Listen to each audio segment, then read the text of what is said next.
Hello, ఇంతసేపు ఆ వాదనే ఓడిపోయింది. సరైన సాక్ష్యాధారాలు లేకుండా ఇలా ఎమోషన్తో ఇక్కడ మాట్లాడితే కుదరదు. ఇది కోర్ట్, మీ ఇల్లు కాదు. నేను కాదు, కంప్లైంట్ ఇచ్చిన వాళ్లే అది అబద్ధం అని చెప్తే కేసు కొట్టేస్తారా? ఖచ్చితంగా. లిల్లీ,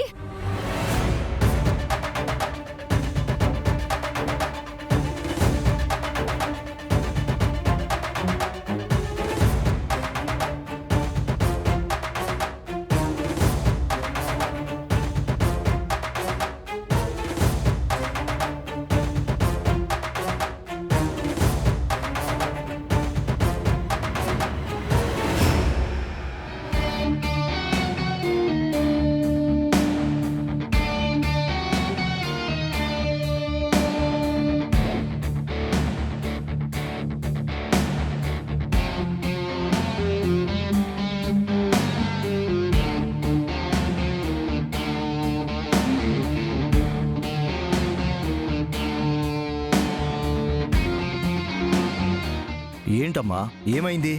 ఇప్పుడు నా గాయం కంటే సాక్ష్యం ముఖ్యం. జడ్జి గారు, జరిగిందేంటో నేను చెప్తాను.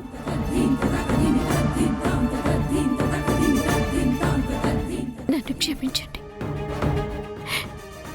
చెర్రీ అసలు ఏ తప్పు చేయలేదు.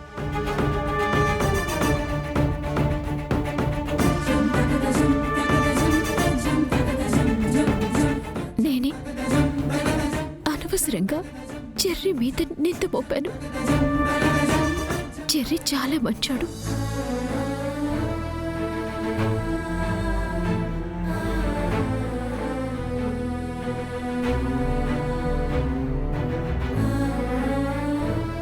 మా నాన్నని చంపేస్తానని బెదిరించి నా చేత ఈ కేసు పెట్టించారు.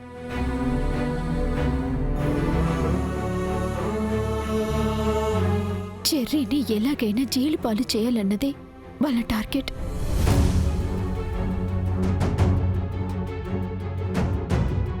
అందుకే ఆ రోజు గెస్ట్ హౌస్కి నేనే చెర్రీని తీసుకుని వెళ్ళాను.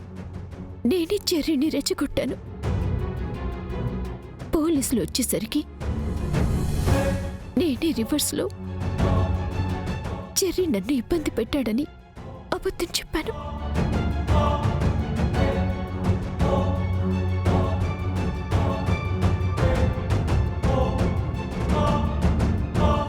మీరు అడిగారు కదా ఈ గాయం ఏంటని. ఇప్పుడు నేను ఈ కోర్టుకు వస్తుంటే వాళ్ళ మనుషులతో నన్ను చంపించాలని చూశారు.